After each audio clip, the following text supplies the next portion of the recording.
Bismillahirrahmanirrahim. Assalamu alaikum, my dear students. This session discusses some definitions of sociolinguistics. I hope and expect by the end of this session you would be able to understand not only various definitions but also various aspects and dimensions that are introduced in these definitions. We will start with a definition that is taken from Oxford Living Dictionaries. It states, sociolinguistics is the study of language in relation to social factors, including differences of regional, class, and occupational dialect, gender differences, and bilingualism. Well, my dear students, what I would like you to notice if you look at the screen is that it refers to various geographical varieties, that is the regional varieties.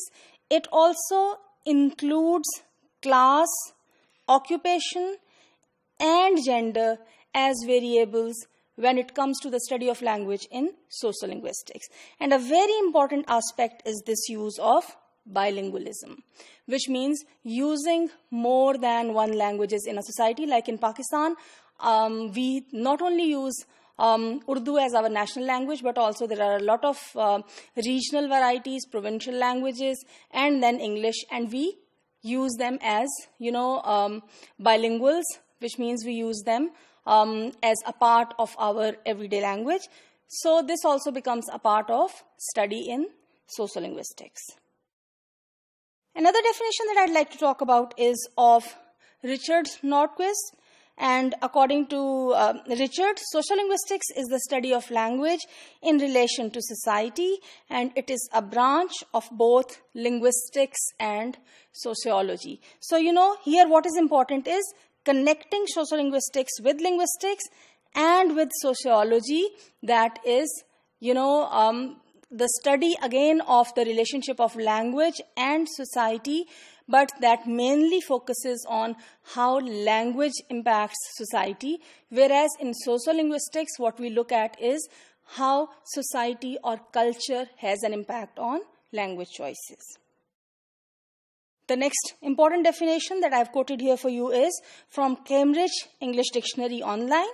It states, sociolinguistics is the study of how language is used by different groups in a society.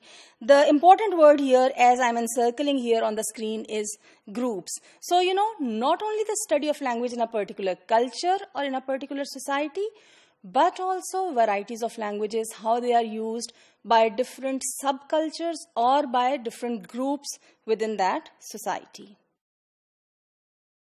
When it comes to MerriamWebster Dictionary, it defines sociolinguistics as the study of linguistic behavior as determined by sociocultural factors. And the important word that I would like to point out here is behavior. So, linguistic behavior or attitude towards language choices from the social perspective or from the sociocultural context, this is what is studied under this discipline. Well, my dear students, when a study of language in which the linguistic factors are related to the factors beyond the language, such as language use that is done by speakers in a certain speech community, it refers to sociolinguistics. And in this definition, yet another aspect, speech community, is pointed out. So, there can be differences in groups in terms of their placement. For example, there is a group of people who live at place A and another group who live at place B, so their languages may vary. But there is also a possibility that there are people in group A who live geographically in the area where group A lives, but they identify themselves with the language of group B who live in region B. And sociolinguistics caters for the study of all these dimensions.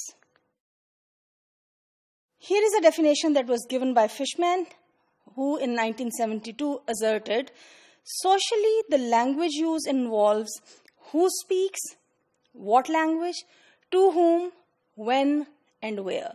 So basically, sociolinguistics covers all these aspects of who, what, when, and where. Well, my dear students, here on the screen you can see detailed definition of sociolinguistics, which states the study that is concerned with the relationship between language and the context in which it is used is called sociolinguistics.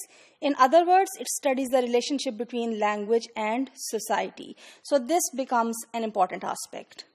It explains we people speak differently in different social contexts. So, the same person, when the context changes, may speak in a different way. For example, when I'm talking to an officer or a teacher at my university, I would talk in a different way. When I would talk to, for example, a maid or, for example, a cook at my university, I would talk differently depending upon my understanding of their knowledge of language.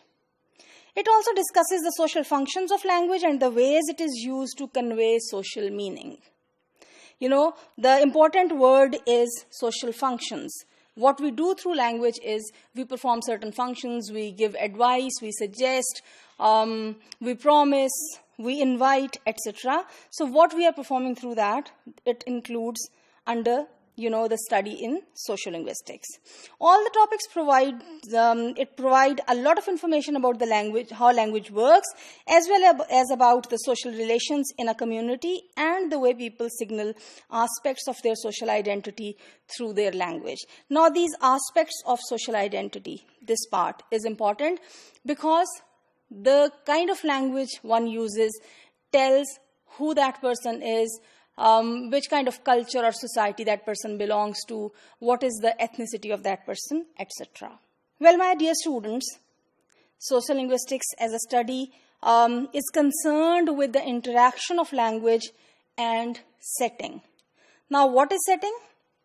Setting is the immediate background, a particular context in which somebody is using that language.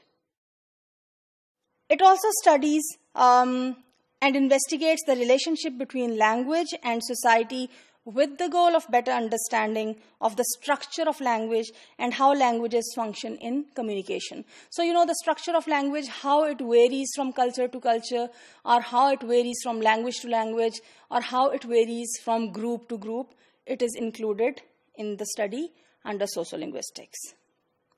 I hope and expect that the nature and goals of sociolinguistics are clear from all these definitions that we have discussed right now.